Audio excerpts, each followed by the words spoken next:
নমস্কাৰ and good morning and welcome to my channel. আজি ৰাতিপুৱা অলপ সোনকালে উঠি মেলি আপোনাৰ বাছ ষ্টেণ্ড আহি পালোঁ, আচলতে গাড়ী ষ্টেচন। আৰু আহিয়ে দেখা পালোঁ যে আপোনাৰ গাড়ীৰ অৱস্থা চাওক, এনেকুৱা গাড়ী চলায় আৰু চুই চালোঁ লাহেকৈ জুই জ্বলিল। আৰু আচলতে আজি যোৰহাটৰ পৰা গৈ আছোঁগৈ ঘৰলৈ, আৰু আজি বতৰবোৰ ভাল নহয় মানে পুৰা বৰষুণ দিছে। আৰু ফাইনেলি আহি পালোঁ আপোনাৰ কমলাবাৰী আপোনাৰ ৰাস্তা যিয়ে ৰেলি গৈছোঁ, যেন ওপৰৰ পৰা যেন তললৈ একদম চুচৰি যাবলৈ মন গৈছিলে, কিন্তু কি ক'বা আৰু মানুহ বহুত আছিলে। চ' ফাইনেলি টিকেট কাটিলোঁ আৰু টাইম চাগে 5 মিনিটমান আগত আহি পাইছোঁ। আৰু আহি আপোনাৰ ফেৰীত উঠিলোঁ। ফেৰী আজি গাড়ী এখনো নাই, কিন্তু বাইক চাওক, বাইক কিমানমান হ'ব বাৰু, এৰাউণ্ড চাগে 50-60 হ'ব চাগে। কিন্তু আজিও বতৰো বেয়া, আৰু এনেকুৱা সময়ত সঁচাকৈ মাজুলী অহা যোৱা কৰাটো বৰ কষ্টকৰ হয়।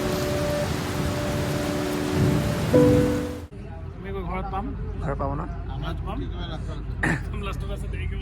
স্কুটি আনিছে নেকি? স্কুটি আনিছোঁ, বাইক আনিছোঁ, চব আনিছোঁ।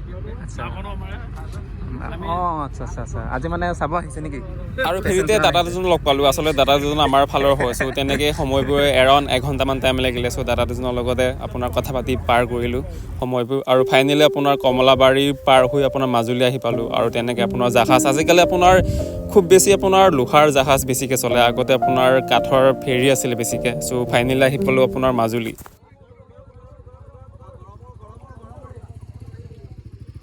আৰু আজিকালি আপোনাৰ মাজুলীত যান বাহনৰ সুবিধা ইমানেই সুচল হৈ পৰিছে, যেন মাজুলী প্ৰতিখন গাঁৱলৈ আপোনাৰ গাড়ী যায়।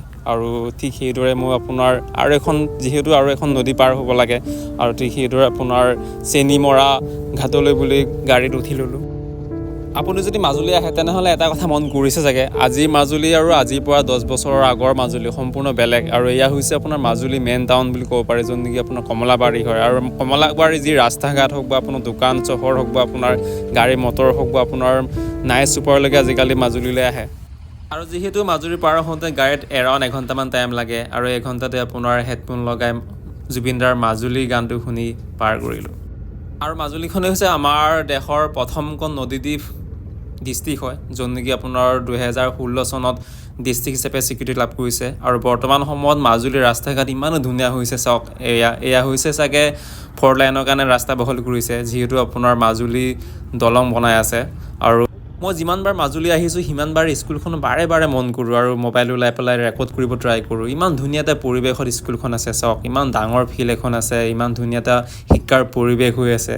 আৰু মাজুলী দলং অন দা ৱে হৈ আছে, আৰু চাগে আৰু 2-3 বছৰ মূৰতে চাগে সম্পূৰ্ণ ৰাস্তা লগতে আপোনাৰ দলংখন চাগে সম্পূৰ্ণ হ'ব চাগে। তেতিয়া চাগে মানুহৰ চাগে বাৰিষা কালতো চাগে অলপ কষ্টটো কম হ'ব।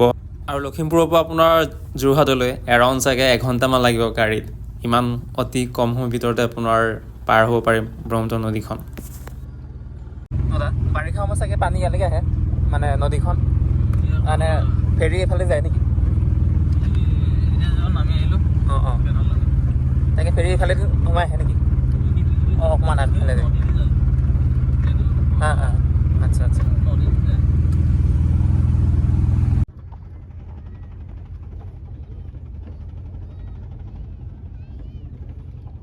নজাৰা চাওক, এবাৰ পানী বাঢ়িছে যেতিয়া এইফালে পানী সোমাই আহিছে, আৰু ইয়াতে চাগে জাল মাৰে চাগে চুটি এইফালে আছে। আৰু এইফালে ফেৰী এখন আহিছেগৈ, ইয়াতে এখন আছে। চ' আমি চাগে এইখনতে যাবগৈ লাগিব, মানে এইখন বাগৰা হৈ আহিছেগৈ, মানে তাৰপৰা ইয়ালৈ আহিছে। আৰু আৰু এখন নদী আছে, এই নদীখন পাৰ হ'লেই বিহপুৰীয়া পাম। আৰু যেতিয়া নেকি আপোনাৰ কমলাবাৰীৰ পৰা এই ঘাটলৈকে যেতিয়া আহি আছিলোঁ গাড়ীত, আৰু এজন ল'ৰাক লগ পালোঁ। ল'ৰা মানে মোতকৈ বহুত জুনিয়ৰ হয়, আমাৰ যোৰহাটতে আছে বুলি গম পালোঁ কথা পাতি পেলাই। আৰু ক'লোঁ যে ফটো কেইখনমান উঠি লওঁ, যিহেতু ধুনীয়া এটা পৰিৱেশ। দলং চাগে নাজানো আৰু কিমান দিনৰ কাৰণে আছে, কাৰণ এতিয়াতো প্ৰতিদিনে পানীটো বাঢ়ি আছে, আৰু চাগে 1-2 দিনৰ কাৰণে কামত দিব, নহ'লে কামত নিদিব। আৰু মানে পানী বাঢ়িলেই কামত নিদিব আৰু যিহেতু ৰাতিপুৱা ওলাই আহিলোঁ, চ' খোৱা বোৱাবোৰ ভাল নহ'ল, সেইকাৰণে ডিম লৈছোঁ আৰু কেঁচা চানা লৈছোঁ আৰু পানী বটল লৈছোঁ। যিহেতু আপোনাৰ আজি ল'ৰা এজন আছে, চ' সেইকাৰণে তাৰ কাৰণেও আপোনাৰ ডিম লৈছোঁ। চ' ধুনীয়াকৈ আপোনাৰ কেঁচা চানা লৈ ল'লোঁ আৰু টিকেট কাটিলোঁ। আৰু টিকেটৰ ভাড়া ইয়াত 40 টকা পাৰ পাৰ্চন, আৰু উইদাউট চাইকেল মটৰ চাইকেল গাড়ী অনলি মানুহজন 40 টকা এজনক। আকৌ পৰিব।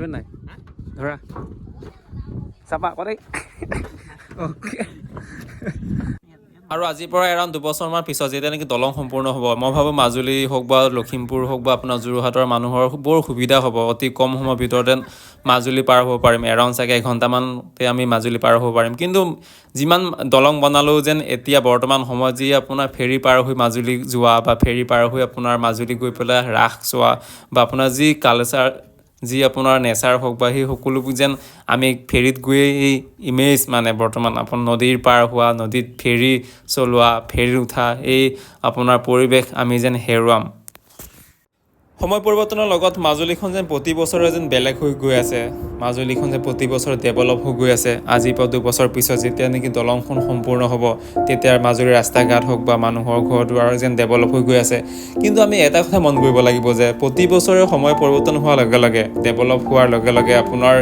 আমি মাজুলীৰ পৰিমাণ মাজুলী চাইজ মাজুলী মাটিৰ পৰিমাণ যেন লাহে লাহে কমি আহিছে আজিৰ পৰা যদি আমি 200 বছৰ আগত যদি চাওঁ তেনেহ'লে মাজুলীৰ মাটিৰ পৰিমাণ এৰাউণ্ড 1300 বৰ্গ কিলোমিটাৰ আছিলে আমি যদি এতিয়া চাওঁ তেনেহ'লে 2014 চনৰ মতে বৰ্তমানৰ আপোনাৰ মাটিৰ পৰিমাণ হৈছে 352 বৰ্গ কিলোমিটাৰ